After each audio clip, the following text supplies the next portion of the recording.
Box office దగ్గర ఎట్టకేరకు 5వ రోజున ఎంతో కొంత గ్రోత్ ను చూపించింది విజయ్ దేవరకొండ నటించిన latest movie the family star. భారీగా సోషల్ మీడియాలో నెగిటివ్ టాక్ స్ప్రెడ్ అవ్వడంతో 4వ రోజు కలెక్షన్ల పరంగా ఏమాత్రం హోల్డ్ ను చూపించలేకపోయిన ఈ సినిమా 5వ రోజున ఉగాది పండగ హాలిడే అడ్వాంటేజ్ లభించడంతో 4వ రోజు కన్నా డబుల్ గ్రోత్ ను 5వ రోజున చూపించింది. 4వ రోజున 45 లక్షల రేంజ్ లో షేర్ అందుకుంటే 5వ రోజున 1.12 కోట్ల దాకా షేర్ ను సొంతం చేసుకుంది ఈ సినిమా.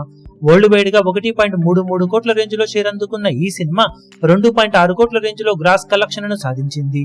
ఓవరాల్ గా 5 రోజుల్లో వరల్డ్ వైడ్ గా సినిమా సాధించిన కలెక్షన్లను చూసుకుంటే నైజాం లో 4.2 కోట్లు, సీడెడ్ లో 7.79 లక్షలు, వైజాగ్ లో 89 లక్షలు, ఈస్ట్ లో 51 లక్ష, వెస్ట్ లో 43 లక్షలు, గుంటూరులో 54 లక్షలు, కృష్ణాలో 47 లక్షలు, నెల్లూరులో 42 లక్షల దాకా షేర్ అందుకోగా తెలుగు రాష్ట్రాలలో 5 రోజుల్లో 8.25 కోట్ల దాకా షేర్ ను 14.45 కోట్ల రేంజ్ లో గ్రాస్ ను వసూలు చేసింది. కర్ణాటక, రెస్ట్ ఆఫ్ ఇండియాలలో 1.05 కోట్లు, ఓవర్సీస్ లో 4.6 కోట్ల దాకా షేర్ అందుకోగా వరల్డ్ వైడ్ గా 13.9 కోట్ల షేర్ ను 26.25 కోట్ల రేంజ్ లో గ్రాస్ ను వసూలు చేసింది. 44 కోట్ల రేంజ్ బ్రేక్ ఈవెన్ టార్గెట్ తో బరిలోకి దిగిన ఈ సినిమా క్లీన్ హిట్ కోసం ఇంకా 30.10 కోట్ల రేంజ్ లో షేర్ అందుకోవాల్సిన అవసరం ఎంతైనా ఉంది.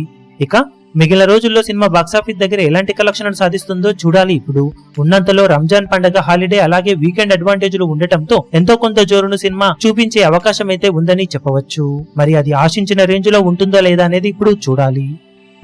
ఈ వీడియో మీకు నచ్చినట్లయితే లైక్ చేయండి, షేర్ చేయండి, ఛానల్ ను సబ్స్క్రైబ్ చేయడం మాత్రం మరవకండి. ఏ చిన్న అప్డేట్ ను మిస్ అవ్వకూడదు అనుకుంటే బెల్ ఐకాన్ ను ప్రెస్ చేయండి.